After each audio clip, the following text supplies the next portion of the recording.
I'm sick and tired of staring at this blank wall above my desk. It just looks so plain and dull. So after weeks of scanning the internet high and low, I finally found the perfect piece of decor to put up there. It's right here, baby. It's right here. Well, it's inside of this box, of course. Would look pretty dumb if I just put this right up. Actually, it looks pretty good. Before we continue, this video is brought to you in part by CDKeyOffer.com. So I have 3 desktop PCs that I regularly bounce between, and all of them are running activated copies of Windows from keys that I got on CDKeyOffer.com. I've used many key sites in the past, but CDKeyOffer is the only one I've never had an issue with. I've never had a bad key, I've never had to call customer service, I've never had to email customer support, and I've never had to activate Windows over a phone, which is super fun. Right now you can get a Windows 10 Pro OEM key for around $22, but wait! Add it to your cart, use the 25% discount code BW20 at checkout, and the price drops to just $16.93. Buy Grabthar's hammer, what a savings. To use your new key, just go to your purchased orders from the drop-down menu to view and copy the key once you get there, and then paste that key into the Windows activation page. Voila! You've got an activated OS that's also eligible for a free upgrade to Windows 11. Alternatively, you can skip the upgrade and buy Windows 11 Pro directly using the same code BW20 to snag the OS for around $23. Activate the key using the aforementioned steps and get the full Windows experience easily and affordably. Thanks again to CDKeyOffer.com. Now back to the main video. Come decorate my setup with me. Okay. What's in the box? It's another box made in China. That's why this cost $50 million. I got some vines, some rope stringy things, and some wood. It's a tapestry. It's clearly chick decor. It's definitely 100% chick decor, but it's homey. I like the fact that it's homey because it kind of has to be. You know, at my house, my old house, my setup was separate from my living room. Here, it's all mashed together, so the decor has to be a bit more cohesive. Although there's one issue, and that is that it's midnight right now. I waited too late, and now my neighbors who live on the other side of this wall are sleeping, most likely, and so I can't hammer anything into the wall, otherwise they'll get all mad and they'll be like, Kyle, you're a dick, which would be true. I think I'm gonna try to press. I think I can get a nail in quietly. I just gotta push it in nice and slow. Hopefully I don't get this wall pregnant. Don't try this at home, kids. Go, please go in just a little bit. It's pretty good. Hang 'em up, boys. Oh God, oh shit.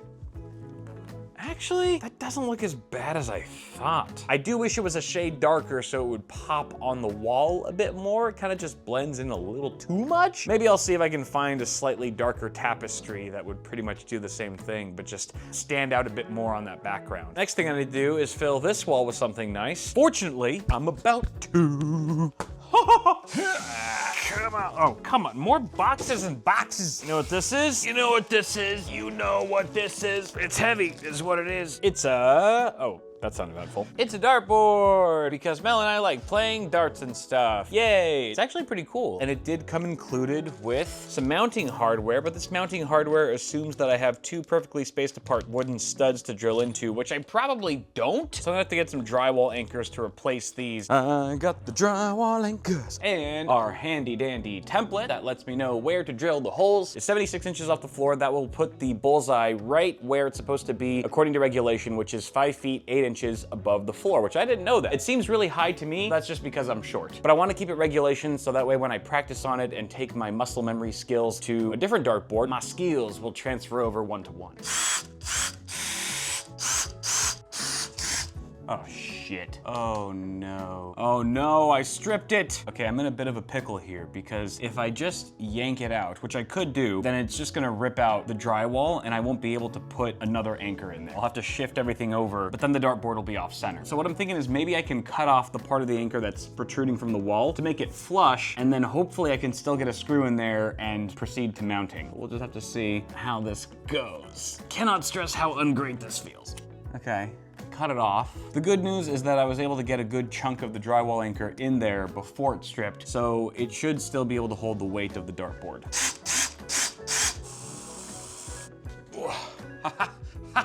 Check the level.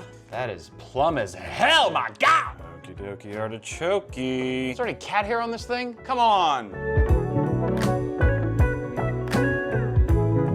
You know how there's people out there who are in love with inanimate objects? Like they'll have feelings for a train or be in a relationship with a balloon. I used to make fun of those people.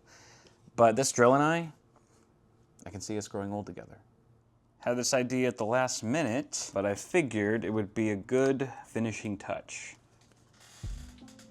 get my handy dandy level out. Not too shabby if I do say so myself. Sometimes I wonder if my neighbor hears me talking and then like knows that I live alone. And I'm like, to him, I'm just like the guy from Psycho. I haven't met the guy yet, but the day I do, I'm gonna tell him that my name's Norman Bates. My middle name's Master. The name's Bates. Norman Master Bates.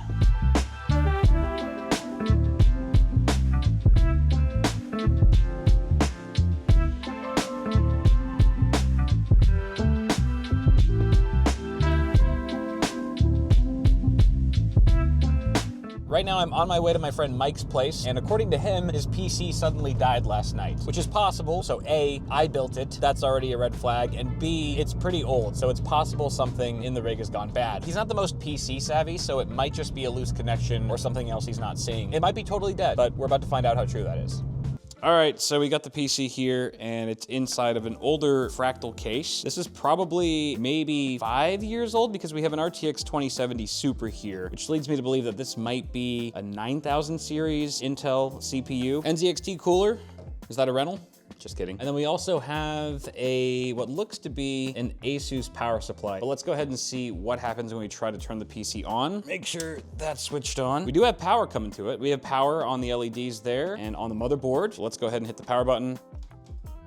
So we got a little spurt of power there. The rear fan, I saw that spin up. A couple LEDs might have turned on. So it looks like it's trying to power up, but something's keeping it from doing so. It could be a bad motherboard, it could be a bad power supply. Considering the age of the PC, I wouldn't be surprised of either of those. The first thing I wanna do is start stripping down parts of the PC until we're just left with the bare essentials. GPU has been uninstalled, power's back on. Boot attempt number 2.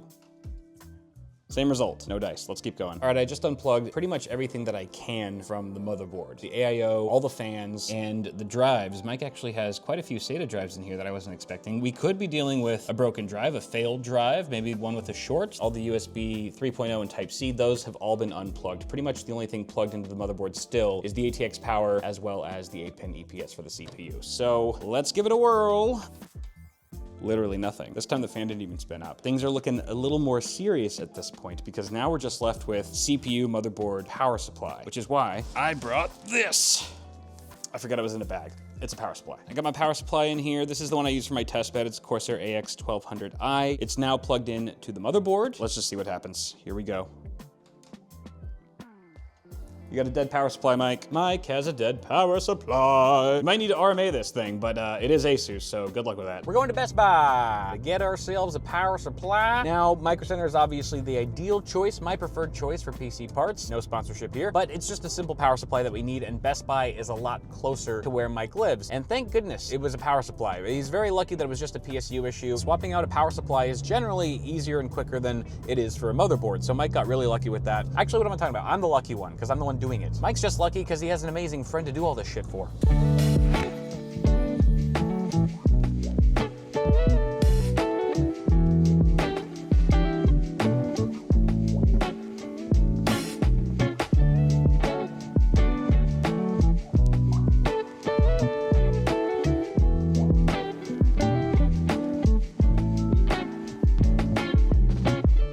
All right, power supply is installed, went pretty smoothly, but now is the moment of truth. Did it actually work?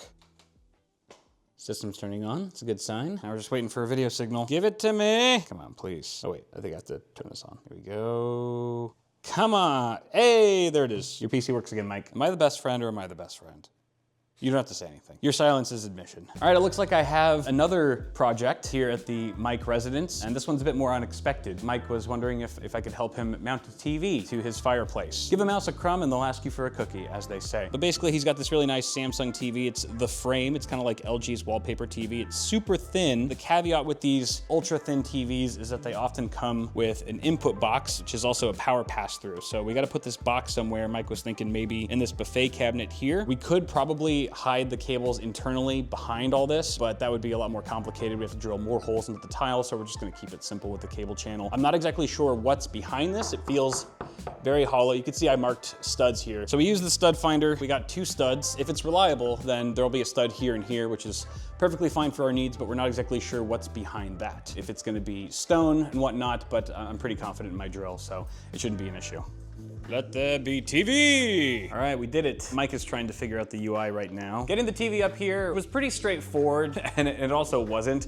On the first 2 holes I drilled for the left side, it went right into a stud, which was perfect. Stud finder worked, no problem. The second 2 holes on the right, however, led to no stud. There was no stud, it just went straight through. So we had to make a run to the hardware store to get some molly bolts. So 2 molly bolts on the right and 2 screws into a stud on the left.